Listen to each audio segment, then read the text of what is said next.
Mesdames et messieurs, c'est avec plaisir que je participe à la remise du prix international de littérature francophone Benjamin Fondanne en tant que directrice de la langue française et de la culture à l'Organisation internationale de la francophonie.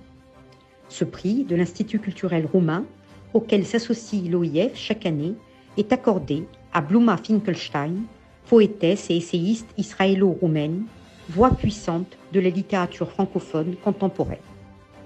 Je la salue et je salue par la même occasion le rayonnement de la littérature francophone dans des régions qui ne sont pas traditionnellement francophones. Longue vie à la littérature francophone dans toute sa diversité et son dynamisme.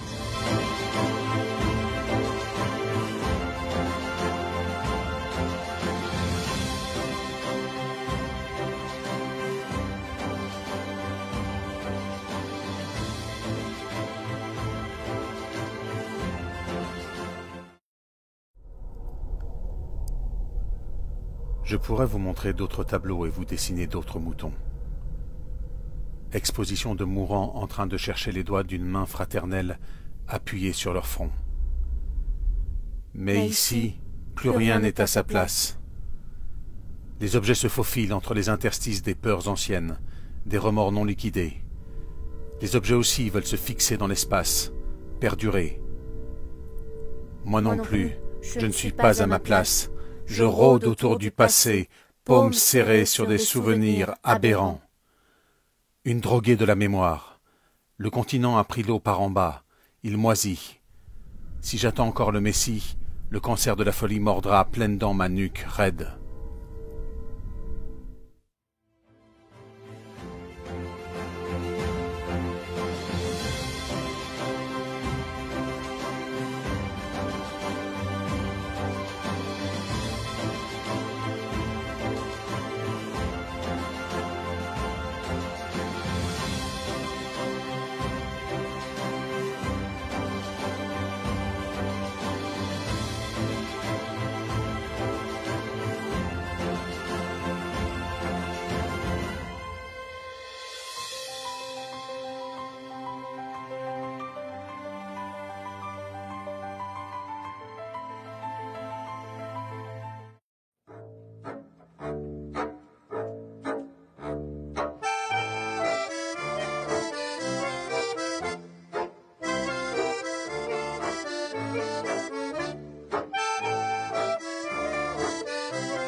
Nous sommes ici au 6 de la rue Rollin, devant l'appartement où Fondanne a vécu avec son épouse et sa sœur.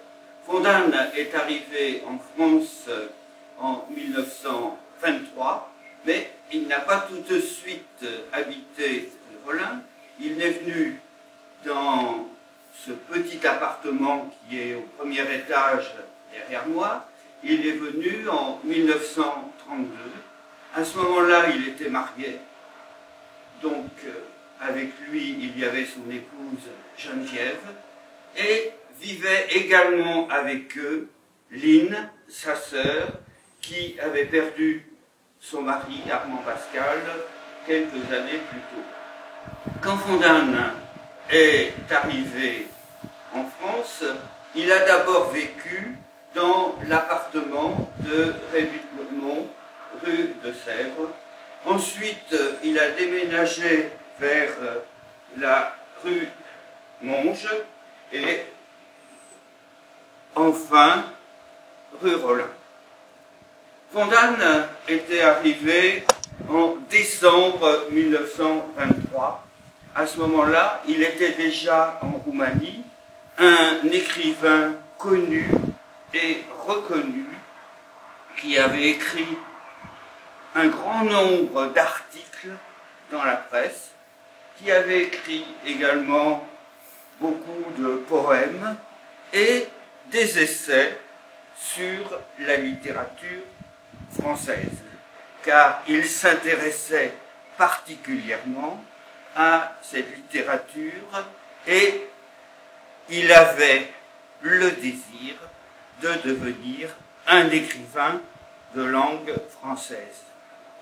Et les circonstances l'ont aidé.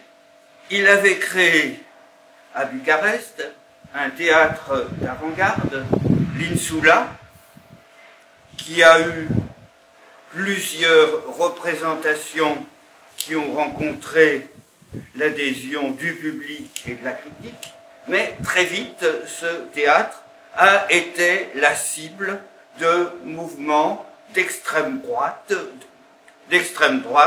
de groupes fascistes, antisémites, et ces déboires ont accéléré la décision de Fondane de partir en France.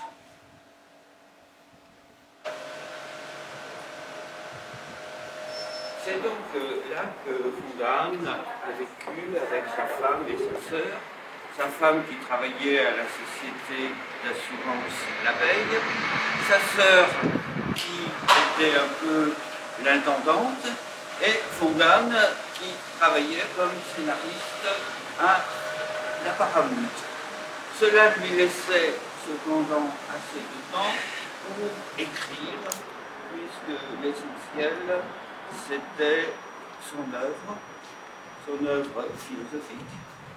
Ça faisait déjà plusieurs années qu'il fréquentait Léon Chestov et il était en cours de devenir son disciple. Il écrivait aussi beaucoup de poésie. Ce sont les années de Ulysse, les années de Titanic. C'est aussi l'époque où il écrit Rimbaud le voyou, le faux traité d'esthétique et quelques pièces de théâtre, donc une œuvre déjà extrêmement abondante à la veille de la guerre. Juste avant la guerre, Fondane a été naturalisé français, ce qui fait qu'en 1940, il a été mobilisé, il a fait la drôle de guerre, il a été prisonnier, il s'est évadé, il a été repris, puis malade, hospitalisé au Val-de-Grâce, ce qui fait qu'il n'est revenu dans son appartement de la rue Rollin qu'en février 1941. Et à partir de là, il n'en bouge plus, sauf une escapade en Bretagne avec Loupasco pour aller chercher quelques victoires. Sinon, il reste rue Rollin, il ne porte pas l'étoile jaune, mais il ne se cache pas vraiment, il ne sort guère que pour aller à la Sorbonne écouter les conférences de Bachelard.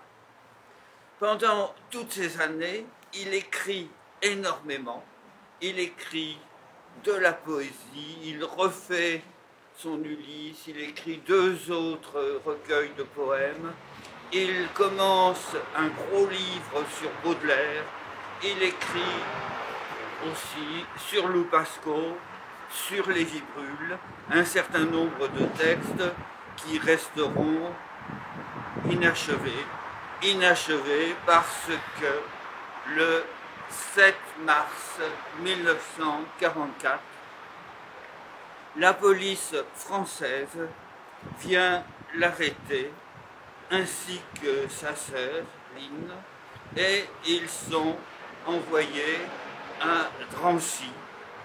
Et il y aura un dernier voyage de Drancy à Auschwitz. J'ai été tous les mots. J'ai été des points et des virgules. J'ai été vers rimé et vers libre, et quelques points d'interrogation. Ensuite j'ai grandi. Je suis devenu une longue phrase hermétique immergée dans une mer de paroles à double sens et des silences suspendus à mes lèvres têtues. J'ai été quelques livres, peut-être même un dictionnaire. J'ai vécu le papier. J'ai frôlé le savoir. J'ai écrit. J'ai été. j'ai été.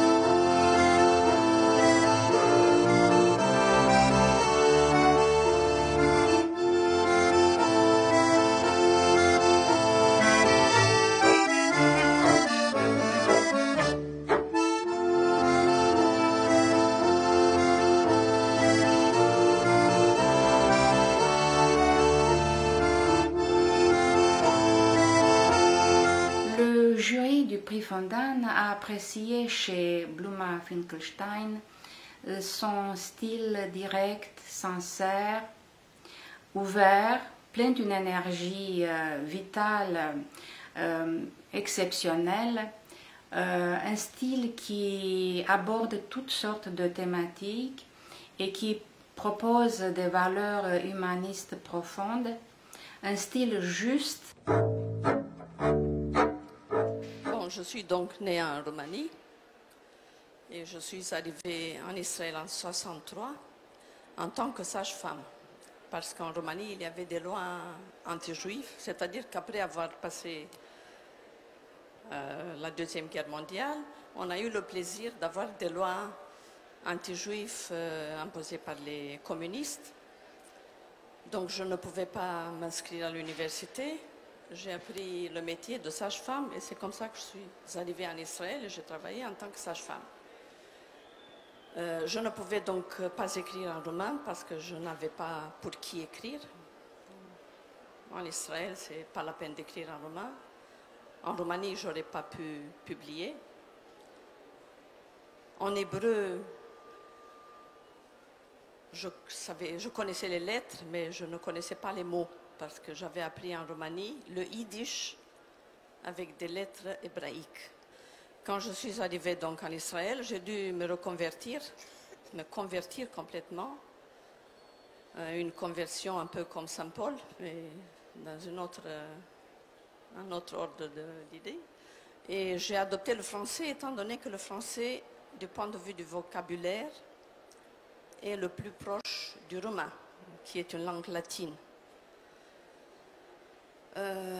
Très tard, je suis allée voir Claude Vigée à Jérusalem.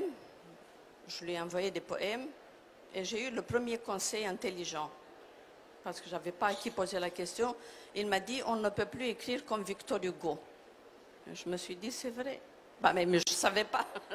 C'était entièrement vrai. Donc je suis revenue à la maison, arbre, marbre et tout ce qui était enlevé complètement. Et j'ai appris lentement à écrire en français, mais ça m'a pris au moins 15 ans pour dominer la langue et pour la penser ma poésie en français.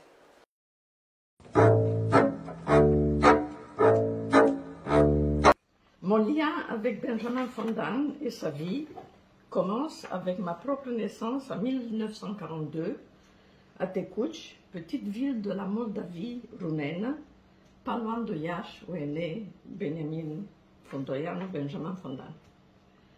J'imagine ma mère, enceinte de moi, marchant dans la longue file de migrants, comme on les appelle aujourd'hui, tous des juifs chassés d'une bourgade perdue du nom de Podutturcului et déportés vers Tekuc, qui avait une gare d'où on pouvait les déporter dans des camps d'extermination.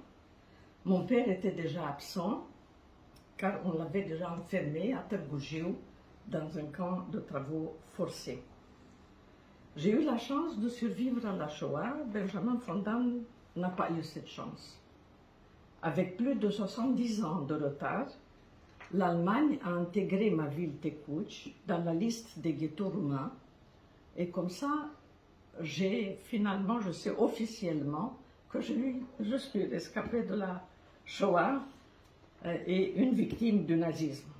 C'est à peu près à la même période que l'Institut culturel roumain m'a décerné le prix Benjamin Fondan pour la littérature francophone. En toute modestie, je pense avoir en partage avec Benjamin Fondan la même identité juive, ainsi qu'une longue tradition religieuse, historique et philosophique, très différente des autres peuples. Cette soif de connaissance, ce questionnement sans réponse, cette incessante recherche du savoir et aussi ce désir mystique de déchiffrer le secret de la création, le rôle majeur de l'homme dans l'ensemble de la totalité du tout, comme disait Spinoza. Tout cela est inscrit dans ma génétique qui remonte à l'histoire du peuple juif à travers les temps, des prophètes bibliques jusqu'à Fondan et jusqu'à nous. Interrogé sur ce que différencie les juifs des autres peuples, Charles Péguy avait répondu: un juif peut remonter dans son arbre généalogique aussi loin que possible, il trouvera toujours dans sa famille quelqu'un qui savait lire et écrire. J'évoquais auparavant la tradition juive, mais le terme plus approprié, c'est le terme de mystique, car Benjamin Fondan est un mystique. On peut être mystique et ne pas avoir la foi, et on peut avoir une vision mystique de l'univers sans croire en Dieu. Poser la question à Albert Einstein qui voyageait sur un rayon de soleil pour vérifier la vitesse de la lumière. Qu'est-ce qu'un mystique comme Fondan, sinon un visiteur de l'infini, un artiste de la fin, selon l'expression de Kafka, cette fin d'absolu qui pourrait s'incarner dans l'histoire humaine, un absolu de paix et de fraternité. Un mystique comme Fondan est en fin de compte un arpenteur de l'univers, en quête de lumière et de bonheur, un juif errant, un rêveur qui sait qu'il évolue dans l'utopie. Fondan a été le produit direct de ce judaïsme qu'il connaissait bien et dont la substance biblique se trouve résumée dans ce verset « Tzedek, tzedek tirdof » « Tu poursuivras la justice, toujours, encore et toujours la justice ».